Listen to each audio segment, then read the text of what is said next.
మా కొడుకు చాలా యాక్టివ్ ఉన్నాడు, ఓకే. చాలా యాక్టివ్ ఉన్నాడు. అది కూడా తెలుసుకోండి. అవునవును. వాట్ ఈజ్ విద్యుత్ తర్వాత తెలుసుకోండి. 2004 నుంచి యాక్టివ్గా పనిచేస్తుండ్రు. యాక్టివ్ పనిచేస్తా అంటే అన్ని అంత డీప్గా మనం చెప్పాలి. ఎక్కడ ఎవరు ఎన్ని పనులు చేసినా మ్యాక్సిమం 14 to మొన్న 23 దాకా మ్యాక్సిమం అందుబాటులో ఉండి మ్యాక్సిమం ఫోన్కు రెస్పాన్స్ ఇచ్చి అందరికీ చిన్న పెద్ద చెప్పడము, సెటిల్మెంట్ కథా కార్యక్రమం ఏది చేసినా కూడా ఈవెన్ సింగిల్ పర్సన్ పని అయినందుకు మేమేమైనా సాయం చేసిన ఒక్క మనిషి చెప్పే నాదు లేడు. ఒక్క మనిషి నేను ఎట్లున్నా సేమ్ ఏమాత్రం తేడా లేదు. ఒక్క మనిషి మీరు అడగండి, ఇలా కాంగ్రెస్ అడగండి, మాతో ఉండి 100 మంది అడిగారు. 100 మంది ఇంపార్టెంట్ మనుషులు, కౌన్సిలర్స్, సర్పంచులు, ఎంపీటీసీలు, ఇతర ముఖ్యులు. నేను ఓడిపోయిన తర్వాత 100 మంది మా నుంచి అడిగారు.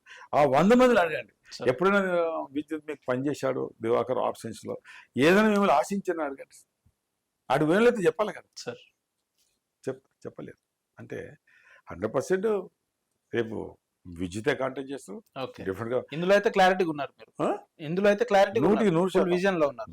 లాస్ట్ టైం కూడా ఇవ్వను ఇవ్వంటే కేసీఆర్ గారు ఎవరికి ఇస్తలేని కొడుకుల కన్నా మనం ఏం చేయలేకపోయినాం. కరోనా అప్పుడు మ్యాక్సిమం నీకు 100 మందికి ఫోన్ చేసిన రోజు, ఎంత మంది హాస్పిటల్ అడ్మిట్ అవుతారో లిస్ట్ పట్టుకొని ఫోన్ చేసినాం మేము. కరోనా అప్పుడు రోజు 300-400 మొత్తం ఈ ఏరియాలో ఎంత మంది కరోనాలో అడ్మిట్ అవుతారు కదా, అందరి ఫోన్లో ఎవరు మాట్లాడతారు.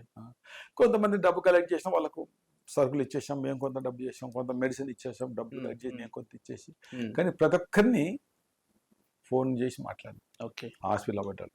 మొత్తం ఫోన్ నెంబర్లు ఉంటాయి, లిస్ట్ తెచ్చుకోవడం, పొద్దుంతా వేరే ఇక్కడ ఉంటాం మంది అత్తని వేరే కాడ కూర్చొని తలో లిస్ట్ బయట చేసి నువ్వో 100 మంది నేను 100 రోజు ఫోన్లు చేశాం.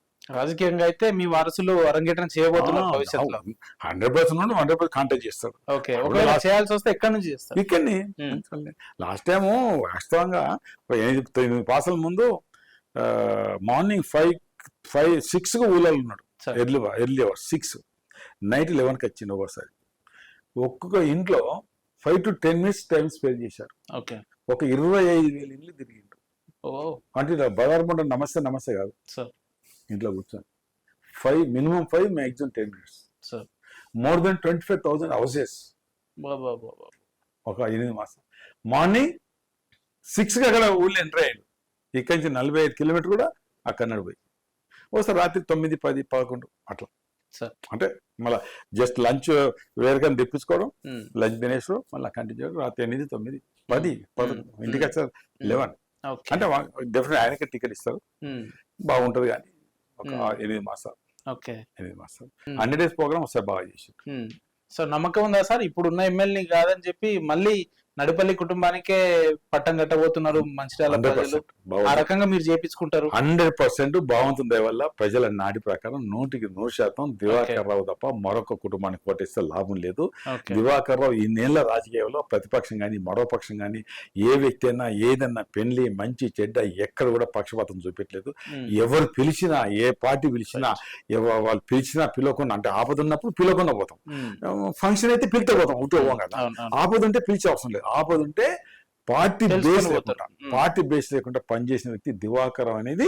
ఇలా మీరు ఒక 20 మందిని 100 మంది అడిగితే మీకు కనీసం 85-90 మంది చెప్తారు. చూడు, 100 అడగండి, మీరు నాకు రిజల్ట్ ఇవ్వండి. దివాకర్ రావు ఏదన్నా శుభ కార్యక్రమం కానీ ఆపద ఉంటే పార్టీలు చూస్తాడా అని అంటే 100% పైబడి చెప్తారు.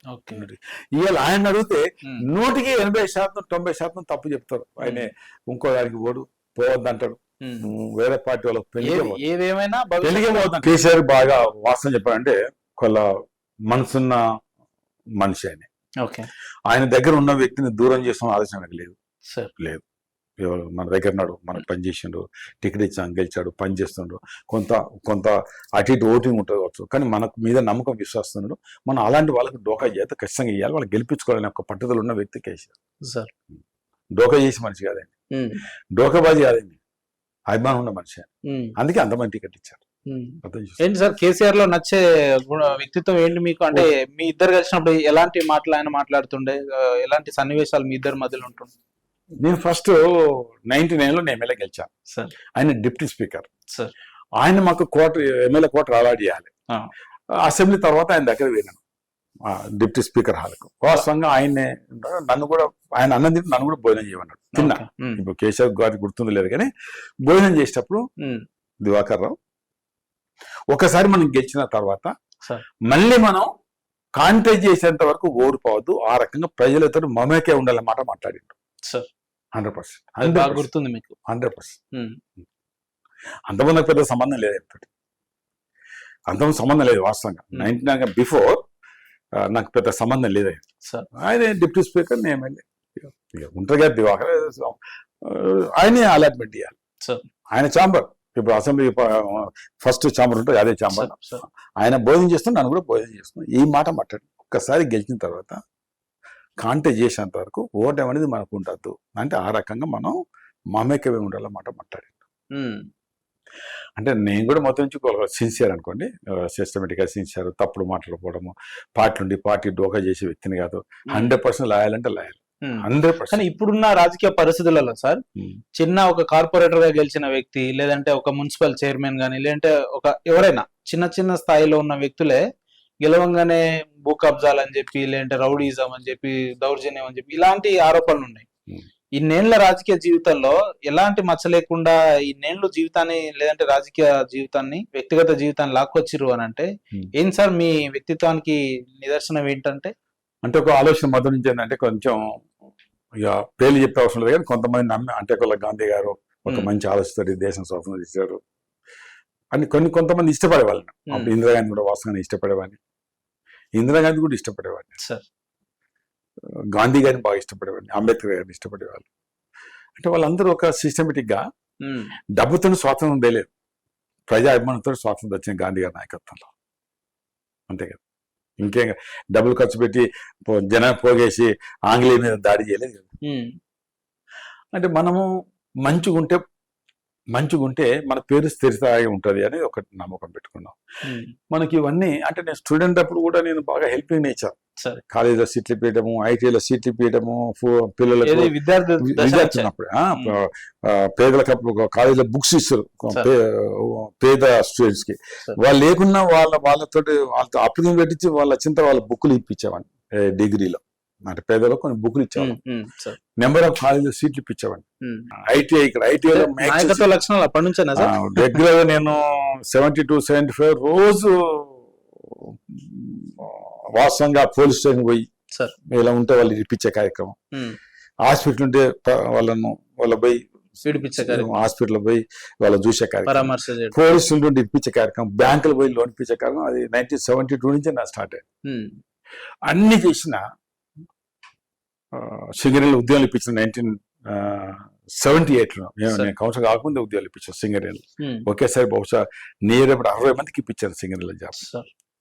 టోటల్ ఒక 1000 మందికి ఉద్యోగాలు ఇప్పించాను సింగరేణి, ఏసీసీ, మున్సిపాలిటీ, అంగన్వాడీలు అనుకోండి, డీలర్షిప్లు అనుకోండి, ఓరియంట్లో జాబులు అనుకోండి, అవుట్ సోర్సింగ్ అని ఒక 1000 మందికి ఇప్పించాను. ఎమ్మెల్యే బిఫోర్ ఎమ్మెల్యే 1000 మంది, ఎవరి దగ్గర ఏం ఆశించకుండా. దేవపురి హిస్టారికల్, దేవపూర్ సిమెంట్ ఇండస్ట్రీ, అది కంపెనీ పడ్డప్పుడు ఏంటంటే కొంతమందికి ల్యాండ్ లూజర్స్ కు అంటే ఇచ్చారు ఉద్యోగాలు బాగానే, ఇంకొక 20 మందికి ట్రైబల్స్ కు ల్యాండ్ లూజర్స్ కు ఉద్యోగాలు ఇవ్వలేదు, ల్యాండ్ లూజర్స్. అప్పుడు జీవి సుధాకర్ గారు ఎమ్మెల్యే, మంత్రి, కాశ్మీర మాదిక్కే ఉన్నప్పుడు వాళ్ళు ఎప్పటికి వచ్చేవాళ్ళు. నేను ఎప్పటికీ ఆయన ఫాలో, అంటే మన పార్టీ ఉన్నా కాబట్టి ఆయన కొంత 83 85 ఆయనకే నేను సపోర్ట్ చేసుకుంటా.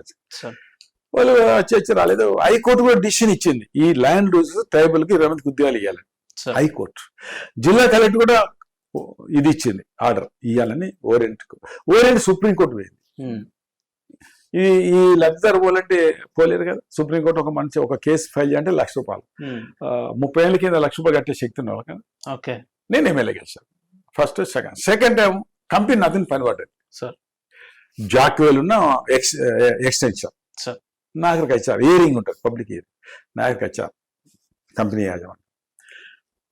కావాలంటే ఆ 20 మందికి ఉద్యోగాలు ఇస్తే మీకు నేను వచ్చి సపోర్ట్ చేస్తా, లేకపోతే నేను వ్యతిరేకం చేస్తా. ఓన్లీ సింగిల్ వార్డ్ మళ్ళీ థర్డ్ వచ్చి ఇస్తాం పోయినా చెప్పేసిన మనం గోహెడ్ కంప్లీట్ చేసుకోమని చెప్పిన 3వ నాడు 20 మందికి ఒక అతను అన్నదమ్ములు డిస్పెడితే 19 మంది గెస్ట్ హౌస్ లో నేను ఆర్డర్ కప్పించాను వితౌట్ 1 NP ఖర్చు లేకుండా ఓరియంట్ లో.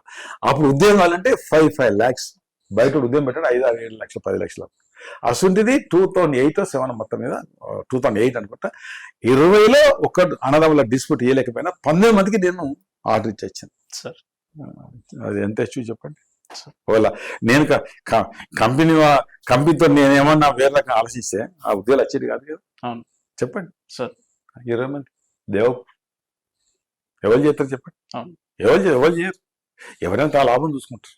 వాసన చెప్పాలి తెలుస్తుంది అది. వాళ్ళు నాగర్ అప్పుడు వాసన నాకు రాలేదు కూడా. అప్పుడు సుధాకర్ గారు మంత్రి ఉన్నప్పుడు వచ్చింది తప్ప నాగర్ ఉద్యోగం కోసం రాలేదు. కానీ నాకు సబ్జెక్ట్ తెలుసు కాబట్టి నేను ఆ ఇష్యూ మొదలు పెట్టా. మనకు పేరు స్థిరపై ఉండిపోతుంది. అంతమంది తెలిపించి